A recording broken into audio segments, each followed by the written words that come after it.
Folks, I'm sick and tired of being sick and tired. And I say that because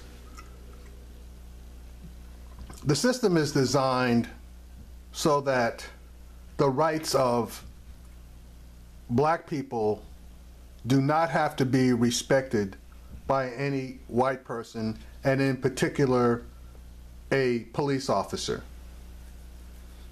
And when I say police officer, I say that not even considering the color, because it doesn't matter, in my opinion, whether they're black, brown, or white.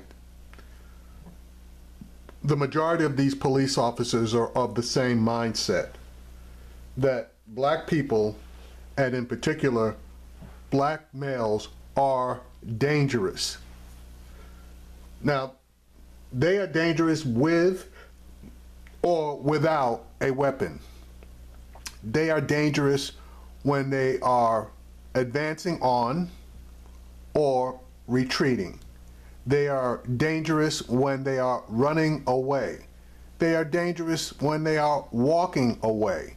They are dangerous when they are sitting peacefully in their cars. They are dangerous when they are shopping in supermarkets. They are dangerous.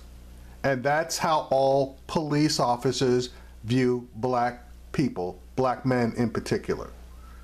Now, this Stephon Clark situation has been going on for a while, and I purposely waited before making a video because I wanted to try to get as much information as possible. And the police chief, to his credit, and he's black, the Sacramento police chief is black, he released the officers' body cam videos, the two officers, one white, one black, and also the helicopter cam video. And I'm going to leave a link in this video to the news station where you can look at the video for yourself. And I recommend that you do take a look, because this particular news station has synced all of the videos up. Now let's go from the beginning. Someone supposedly, I'm not going to even say supposedly, someone called the police and reported that someone either was breaking car windows or might have been breaking car windows. There are various reports, and that's why I stated both premises. The police responded to the area and began looking for the potential perpetrator of the quote-unquote minor crime. From the point of them starting their videos, it took them approximately 8 minutes to quote-unquote canvass the area. Now, I don't know about you folks, but if I'm out there breaking windows, I'm gonna be looking around to see if anybody's coming, especially if it's the police. And 8 minutes is more than enough time to get away, okay? 8 minutes is more than enough time to get away. But that being said, the police took enough time to knock on one of the homes, wait for the homeowner to put up her dogs, which were barking like crazy when the police walked past them to inspect their backyard, and there was nothing there.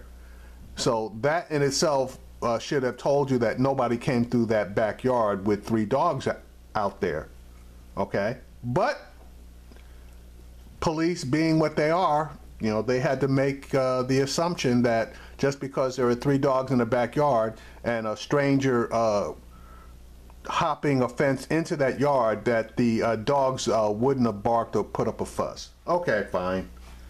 I'm not gonna get stupid about it. So anyway, they exit that homeowner, and it was at that point that the police helicopter picked up Mr. Clark climbing over a fence to get into his grandparents' home.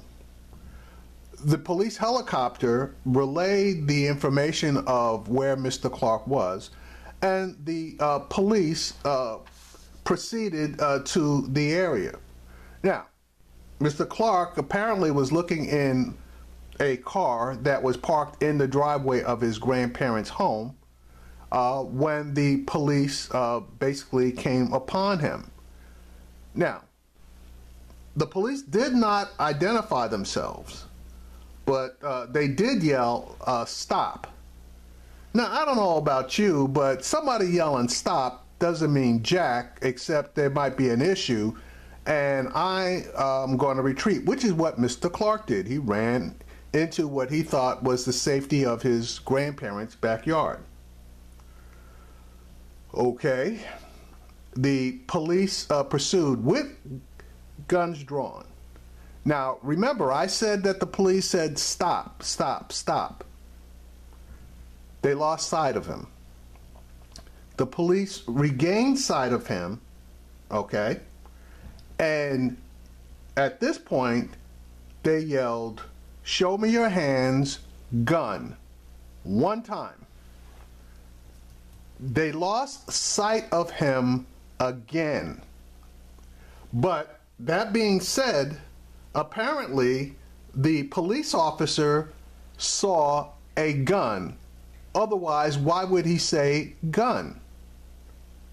Okay, they reacquired sight of Mr. Clark, and the same officer, this is the white officer now, he yells again, "Show me your hands, gun, gun, gun," and begins firing. From the initial time that the officer said, "Show me your hands, gun," to the final time where the officer said, "Show me your hands, gun," and began firing, was all of 5 seconds.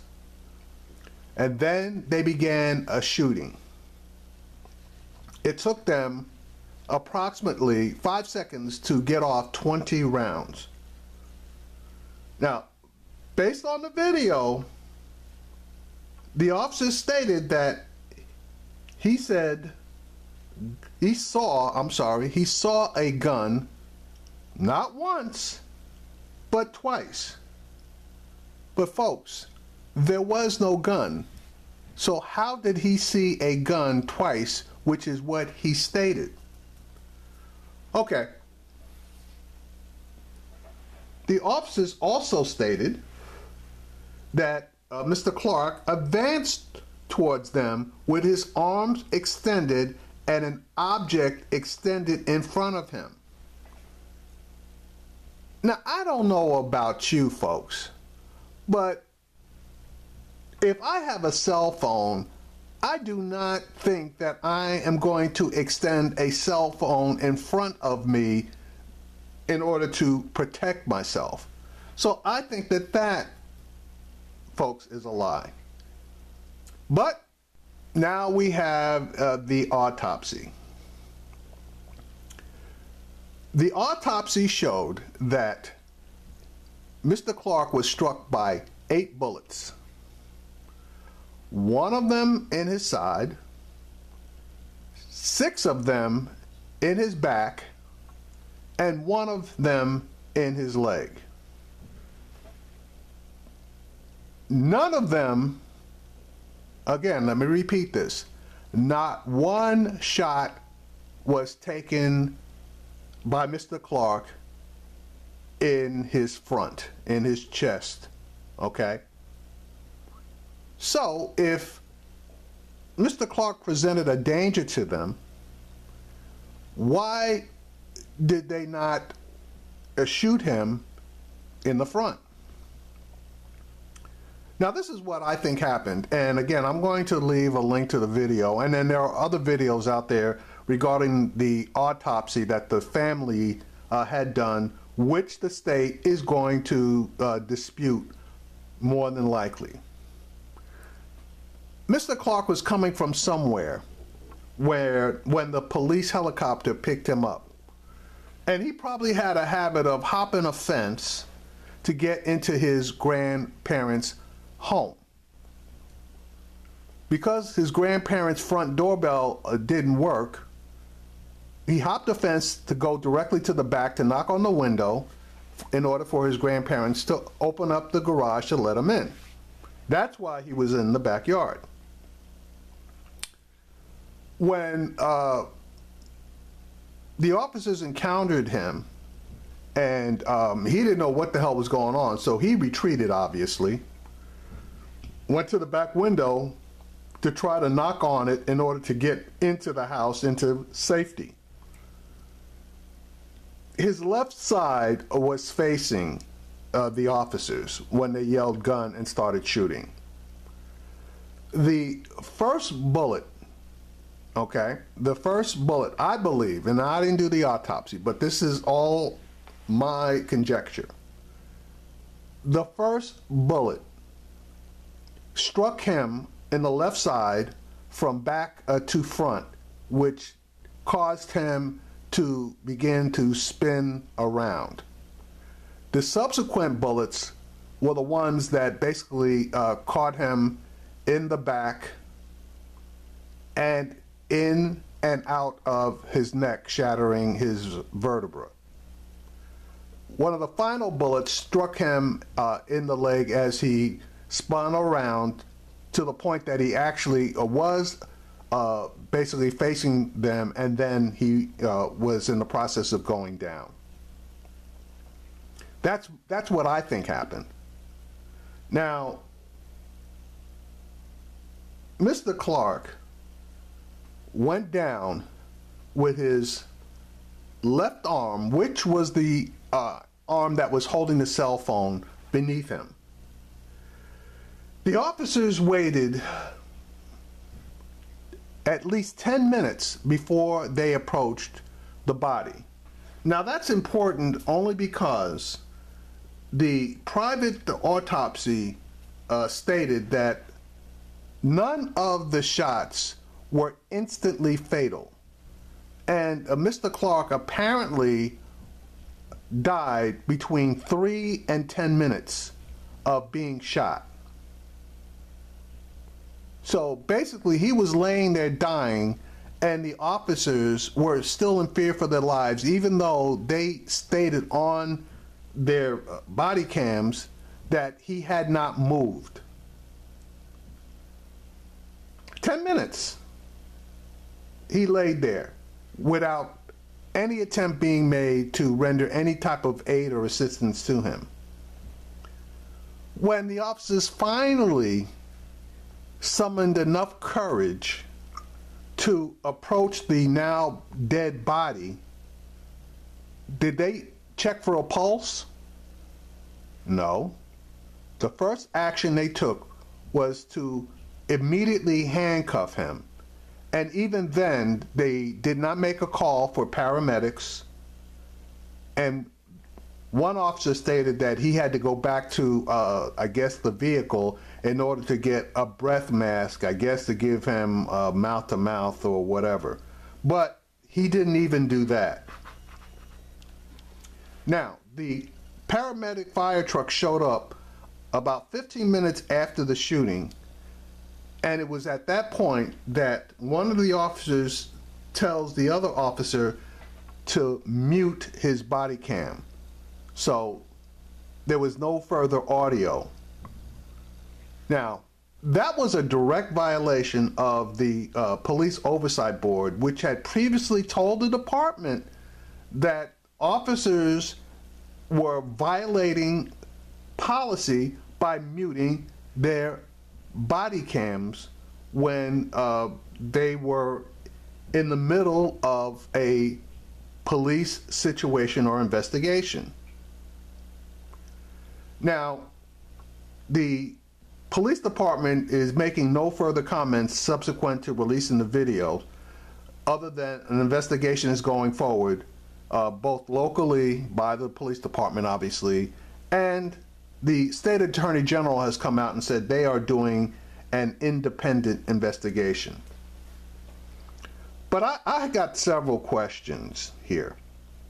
Number one, where is the initial complainant about the broken car windows? They definitely need to come up with that person. Number two, where are the cars that had their windows broken? Did they take pictures? Because that would be part of the evidence. Number three, where is the tool used to break the windows? Because it was initially reported that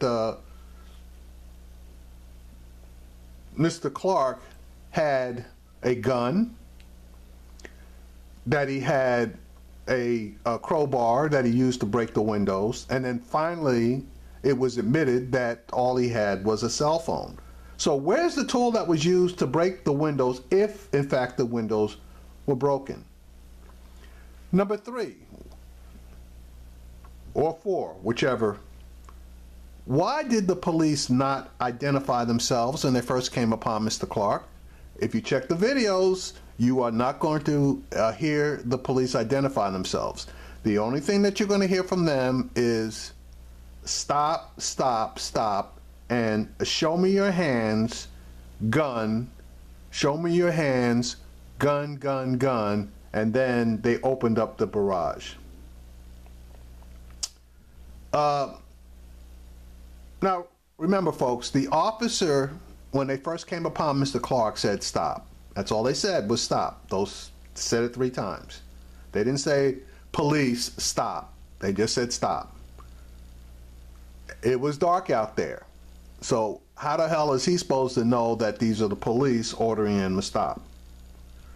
Okay, the police lost sight of Mr. Clark.